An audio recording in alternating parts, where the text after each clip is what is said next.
लेकिन इसमें जो सबसे इंपॉर्टेंट बात यह है कि ग्रुप्स का चुनाव किस आधार पे किया जाए, इसकी जानकारी हम पहले ले लेते हैं। जब भी हम किसी लेजर को बनाते हैं तो जरूरी रहता है हम उसको उसके अनुरूप ग्रुप से रिलेट करें।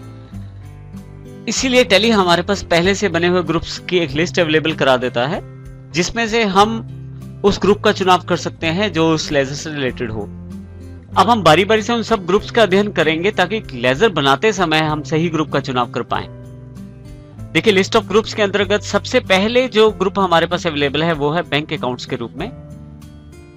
किसी भी तरह का करंट बैंक अकाउंट जो आपका किसी भी शाखा में हो, किसी भी कंपनी में हो, जैसे आईडीबीआई करंट अकाउंट है, आईसीआईसीआई बैंक अकाउंट है, उसको आप उनकी सब लेजर्स को आप बैंक अकाउंट्स हेड के या बैंक अकाउंट्स ग्रुप के अंतर्गत आप डाल सकते हैं। इसी तरह से नेक्स्ट है बैंक ओसीसी और बैंक ओडी। ये दोनों बैंक के द्वारा दी गई ओवरड्राफ्ट फैसिलिटीज हैं, जिसमें के यदि आपके अकाउंट में कैश कम है और आपने बैंक ओवरड्राफ्ट फैसिलिटी ले रखी है तो बैंक आपको एक लिमिट प्रदान करता है। मान लीजिए आपके अकाउंट में 3 लाख रुपए हैं और आपको आज 4 लाख की ट्रांजैक्शन करनी है और बैंक ने आपकी जो लिमिट है वो 5 लाख तय की है, तो आपके अकाउंट में 3 लाख होने के बावजूद आप 5 लाख तक की ट्रांजैक्शन उस अकाउंट से कर सकते हैं। इस सुविधा को ओवरड्राफ्ट फैसिलिटी कहते हैं जो बैंक अपने कस्टमर्स को देता है।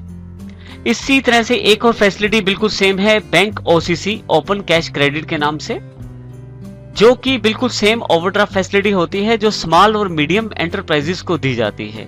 इसमें भी एक बैंक एक लिमिट तय कर देता है जिसके द्वारा आप अपने अकाउंट्स में पैसा कम होते हुए भी एक लिमिट तक ट्रांजैक्शन कर सकते हैं।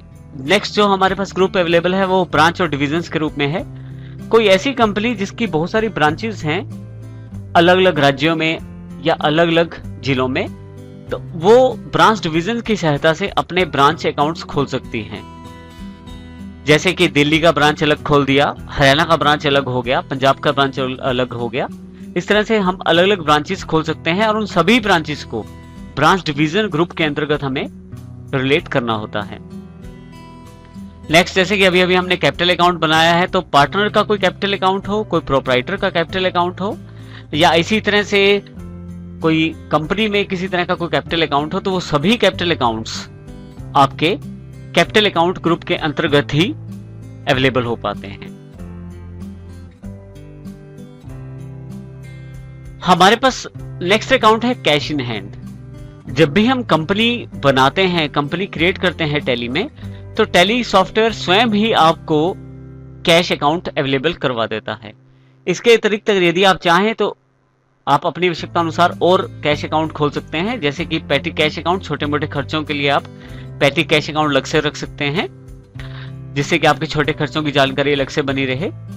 इस तरह से उन सभी अकाउंट्स जो कि कैश अकाउंट से रिलेटेड हैं, कैश ट्रांजैक्शन से रिलेटेड हैं, उनको आप कैश इन हैंड ग्रुप से रिलेट करते हैं। इसी के साथ नेक्स्ट जो ग्रुप हमारे पास अवेलेबल है करंट एसेट्स के रूप में। करंट एसेट्स के अंतर्गत 6 सब ग्रुप अवेलेबल हो जाते हैं, जिसमें कि stock in hand, deposits, loan and advances, cash in hand, bank accounts और सन्डी डेब्टर्स। आप चाहे तो डायरेक्ट किसी भी लेजर को रिलेट कर सकते हैं करंट एसेट के साथ, लेकिन अच्छी प्रैक्टिस यही रहती है कि आप लेजर बनाते समय डायरेक्टली करंट एसेट का प्रयोग करने के बजाय उसके सब ग्रुप का प्रयोग करें, जिससे कि आपकी जो लेजर है प्रॉपरली ग्रुप से रिलेट हो पाए। इसी तरह से नेक्स्ट हमारे पास जो ग्रुप है वो है करंट लायबिलिटीज के रूप में। करंट लायबिलिटीज का अर्थ उन दायित्व से है जो आपके पास कंपनी के पास अभी हैं। करंट लायबिलिटीज में ये एक प्राइमरी ग्रुप है जिसके अंदर duties and taxes, provisions, सन्डी creditors के नाम से 3 सब ग्रुप्स अवेलेबल हैं।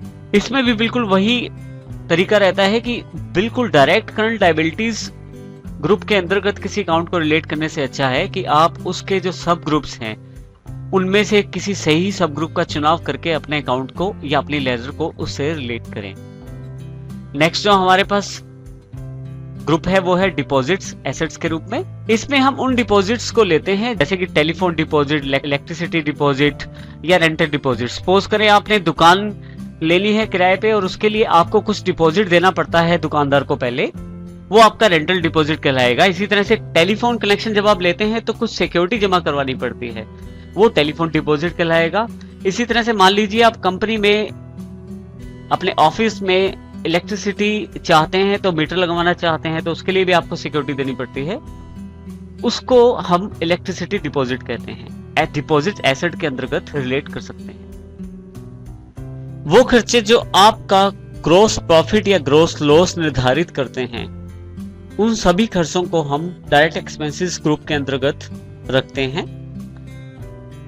और यहाँ पे एक्सपेंसेस डायरेक्ट के नाम से भी ग्रुप है, दोनों ग्रुप का अर्थ एक ही है कि आप जितने भी खर्चे जो कि आपके ग्रॉस प्रॉफिट या ग्रॉस लॉस निर्धारित करें, उन सब अकाउंट्स को, उन सब खर्चों के अकाउंट्स को आप डायरेक्ट एक्सपेंसेस या एक्सपेंसेस डायरेक्ट ग्रुप के अंतर्गत रिलेट कर सकते हैं। जिसमें एक उदाहरण के तौर पे जैसे वेजेस अकाउंट है, अनलोडिंग चार्जेस अकाउंट है, या कैरेज इनवर्ड अकाउंट है। इसी तरह से आपके पास नेक्स्ट जो है ड्यूटीज एंड टैक्सेस के रूप में है।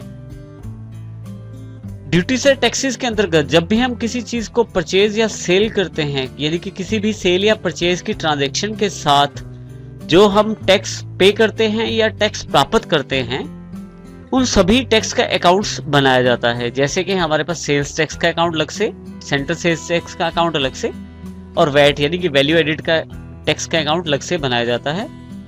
इन सब अकाउंट्स का जो ग्रुप है वो ड्यूटीज एंड टैक्सेस है। अर्थात इन सब अकाउंट्स या लेजर्स को रिलेट करने के लिए हम ड्यूटी टैक्सेस का प्रयोग करते हैं। वो सभी इनकम्स जो कि ग्रॉस प्रॉफिट या ग्रॉस लॉस का निर्धारण करती हैं, वो हम डायरेक्ट इनकम्स ग्रुप के अंतर्गत या इनकम डायरेक्ट ग्रुप के अंतर्गत रिलेट करते हैं, जिसमें कि जैसे सेल ऑफ स्क्रैप और सेल ऑफ गनी बैग्स। इसी तरह से वो सभी एक्सपेंसेस जो कि नेट प्रॉफिट या नेट लॉस का निर्धारण करते हैं, उन सभी एक्सपेंसेस को एक्सपेंसेस इनडायरेक्ट या इनडायरेक्ट एक्सपेंसेस ग्रुप के अंतर्गत हम रिलेट करते हैं। यानी कि उन सब लेजर्स का जो रिलेशन होता है वो इन ग्रुप्स के साथ होता है। जैसे उदाहरण के तौर पे डेप्रिसिएशन अकाउंट या सैलरी अकाउंट, जो भी खर्चे हैं जो हमारे नेट लॉस या नेट प्रॉफिट का निर्धारण करते हैं, उन सभी अकाउंट्स, उन सभी खर्चों के अकाउंट्स को एक्सपेंसेस इनडायरेक्ट या इनडायरेक्ट एक्सपेंसेस के अंतर्गत हम रखते हैं। इसी तरह से वो सभी इनकम्स जो नेट प्रॉफिट या नेट लॉस का निर्धारण करती हैं, उन सबको इनकम इनडायरेक्ट या इनडायरेक्ट इनकम्स के अंतर्गत रिलेट करते हैं। जैसे उदाहरण के तौर पे रेंट रिसीव्ड, इंटरेस्ट रिसीव्ड और कमीशन रिसीव्ड।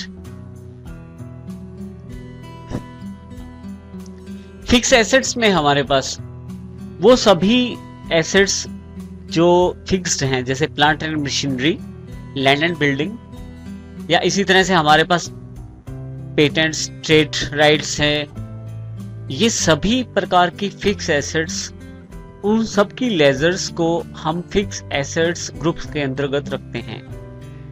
यदि हम चाहें तो अपनी आवश्यकता अनुसार फिक्स एसेट के अंतर्गत सब ग्रुप्स बना सकते हैं, जिससे कि हम अपनी पर्टिकुलर फिक्स एसेट को किसी अलग सब ग्रुप से रिलेट करके रख सकते हैं। लेकिन मेन जो ग्रुप रहेगा वो फिक्स एसेट्स ही रहेगा।